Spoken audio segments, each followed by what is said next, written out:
Dans cette vidéo, on va parler des aliments les plus acidifiants que je vous conseille de retirer de votre alimentation et on va justement faire une petite explication et parler du pourquoi.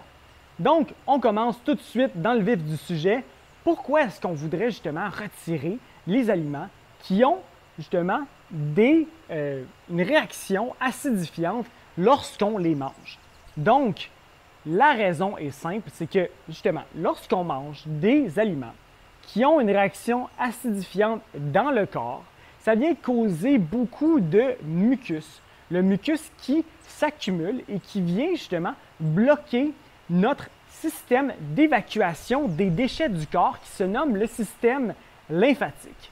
Donc, le système lymphatique est supposé justement de nettoyer les déchets cellulaires de notre corps. Et lorsqu'on mange une alimentation qui cause beaucoup de mucus, qui cause beaucoup d'inflammation, une alimentation acidifiante, le problème là-dedans, c'est que le fonctionnement du corps en général en est hautement affecté parce qu'il n'est pas nécessairement capable de bien fonctionner, de bien nettoyer toutes les toxines qu'on ingère. Donc, clairement, il y a certains aliments qui sont plus acidifiants que d'autres. Et puis, on en parle tout de suite. On va faire ça rapidement.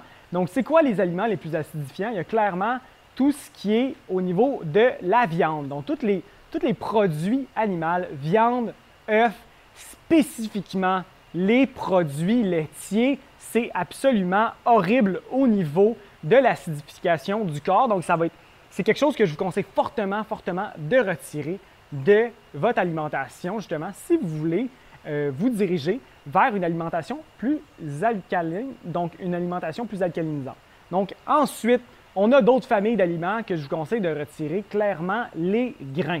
Donc, les grains, par exemple, le riz, l'avoine, le blé, vont justement créer de l'acidité dans le corps humain. Et puis, on ne se dit pas nécessairement que ça va créer de l'acidité parce que lorsqu'on les mange, on ne le ressent pas nécessairement, mais clairement, la réaction que ça vient causer dans notre système digestif, ça vient causer une réaction acidifiante. Et puis, à long terme, on ne va pas nécessairement le sentir tout de suite, mais à long terme, ça va causer des petits bobos, des symptômes qui vont être relativement déplaisants, qui peuvent ensuite s'aggraver vers des situations qui sont pas très, très plaisantes. Donc, ensuite, qu'est-ce qu'il y a d'autre qu'on peut retirer de notre alimentation, justement, qui vient causer de l'acidité au niveau, justement, des aliments, tout ce qui est les légumineuses qui ne sont pas activées ou trempées.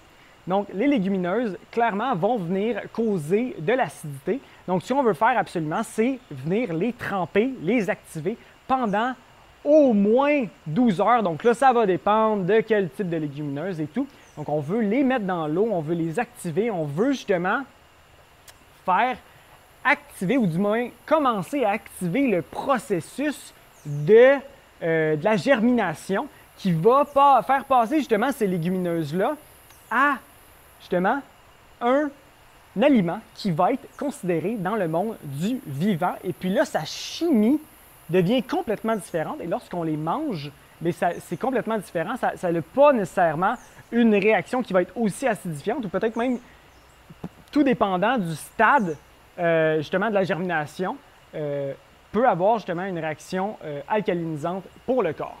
Donc puis ça s'applique aussi aux grains d'ailleurs. Donc les grains, si vous les faites germer, c'est toute une autre histoire. Ça s'applique aussi aux graines. Là, quand je parle des graines ici, je parle du quinoa, du millet, du sarrasin. Donc on veut s'assurer au moins de faire tremper toutes ces choses-là. C'est beaucoup mieux de les faire germer, mais je sais que ça prend un petit peu plus de temps. Donc clairement, de bien les faire tremper et de bien les rincer. Ensuite, qu'est-ce qu'on a d'autre qui cause beaucoup d'acidité dans le corps? Donc là, on sort un peu plus du monde des aliments, mais des choses qu'on consomme dans notre corps, clairement, les breuvages au niveau du café, les thés, le thé noir aussi, la cigarette, la fumée, l'alcool. On va même parler du stress, justement, qui vient causer de l'acidité dans le corps. Donc là, on vient de parler des aliments les plus acidifiants. Qu'est-ce qu'on fait justement pour renverser ça, pour amener notre corps dans un stade plus alcalin? Donc, c'est vraiment, vraiment simple. On va simplement se concentrer à manger une grande quantité de fruits et de verdure. Et puis, un tout petit peu, justement, de protéines, mais en très petite quantité, comme des noix ou justement, bon, des graines et des choses comme ça. Mais on va vraiment se concentrer, justement, pour augmenter, justement, l'alcalinité dans notre corps. On va vraiment se concentrer sur des fruits et des légumes. Et puis, c'est aussi simple que ça. On n'a pas besoin de se casser trop le coco. Bon, c'est sûr que lorsqu'on passe justement d'un stade qui est très acide dans notre corps à un stade alcalin, il y a certaines choses qu'il faut prendre en compte. Donc, par exemple, de venir supporter justement, supporter le corps avec des herbes, par exemple, pour les reins, justement, pour venir aider le corps à sortir cette acidité-là. On veut aussi peut-être s'assurer justement d'aller à la selle au moins 2 à 3 fois par jour. Donc, si ce n'est pas le cas pour vous, ce serait intéressant de prendre des herbes qui vont vous aider justement à nettoyer le système digestif, nettoyer le côlon pour vous assurer justement d'avoir une évacuation des déchets que vous allez justement venir faire sortir de votre corps avec les fruits parce que les fruits viennent faire bouger le système lymphatique.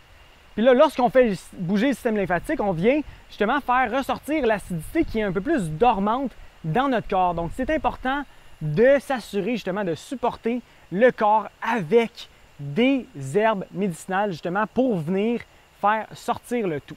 Donc au début, c'est normal lorsqu'on s'en va vers une alimentation qui est concentrée plus avec des fruits et des légumes, d'avoir un petit peu justement des mal de ventre au début, c'est parce qu'on vient justement faire bouger et nettoyer le corps et ça fait des années là, qu'on accumule des cochonneries dans notre corps, qu'on mange des produits transformés, qu'on mange plein d'aliments qui, oui, peuvent être digérés par le corps, mais qui ont justement des conséquences acidifiantes pour le corps. Donc, au début, ce ne sera pas nécessairement toujours plaisant, mais après un certain temps, on va vraiment voir une différence et puis vous allez voir que vous allez vous sentir beaucoup mieux dans votre corps.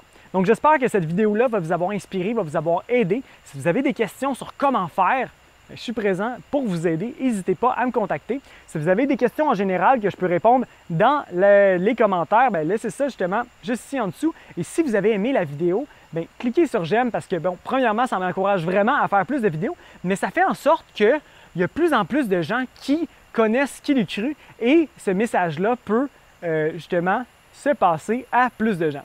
Alright, on se revoit dans la prochaine vidéo. Ciao!